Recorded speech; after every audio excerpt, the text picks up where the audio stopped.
નથી।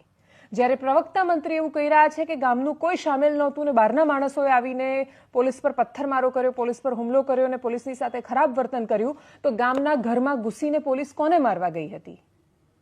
ગામના ઘરમાં જે સ્ત્રીઓ તો ખેતરમાંથી મોડી સાંજે આવી રહી હતી, એક એક ઘરમાં ઘૂસીને લોકોને શોધીને મારીને ગામના સામાન્ય માણસોને પકડીને પોલીસ શું કામ લઈ ગઈ? જો તમને ખબર જ હતી કે તો બહારથી આવેલા આમ આદમી પાર્ટીને જે 85 માણસો છે એ કરીને ગયા છે, તો આ સામાન્ય માણસો પર પોલીસે અત્યાચાર શું કામ કર્યો? એક વિડીયોમાં સ્પષ્ટ દેખાઈ રહ્યું છે, એક પત્રકારે બધા વિડીયો લઈ રહ્યો છે, એને રોકીને પોલીસ એવું કહી રહી છે કે અમને જ્યારે પોલીસની ગાડીઓ જ્યારે તોડી ત્યારે તમે ક્યાં હતા? એ પણ દરેકે બતાવ્યું છે, કેવી રીતે પોલીસની ગાડી ઉલટી કરી, એ ગાડી ઊંધી વાળી દીધી, કેવી રીતે પોલીસ પર પથ્થર ફેંકાયા, કેવી રીતે ધાબા પરથી આવ્યા, બધાએ બધું જોયું છે।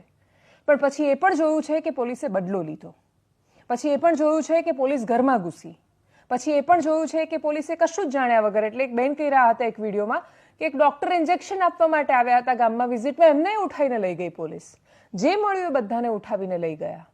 અને એટલે જ જ્યારે પોલીસ બદલો લેવા પર ઉતરી આવે ત્યારે એ શું કરે? અને બીજી બાજુ મંત્રી એવું કહે છે, ભારતીય જનતા પાર્ટીના પ્રવક્તાઓ એવું કહે છે કે બધા જ એ ઘટનાની નિંદા કરી રહ્યા છે, પોલીસ આવું નહોતું કરવું જોઈતું। પોલીસ કોની પરવાનગીથી કરે? આ રાજ્યના એક પણ જિલ્લાના પોલીસ વડાની તાકાત છે કે પોતાની મરજીથી કશું કરે? આ રાજ્યના એક પણ પોલીસ વડા કે એક પણ અધિકારી જે પોતે દાવો કરે છે કે બંધારણની શપથ લઈને જે તે પદ પર બેઠા છે, એ પદની મર્યાદા નથી રાખી શકતા। એમણે ખેસ પહેરવાના બાકી છે।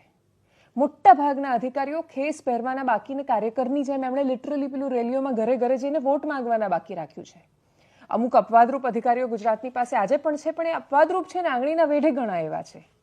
એના સિવાય મોટા ભાગના કિસ્સાઓમાં પોલીસ કે પછી બાકીના બધા લોકો કાર્યકર બનીને કામ કરતા હોય છે। એવા સમયમાં સરકાર એવો દાવો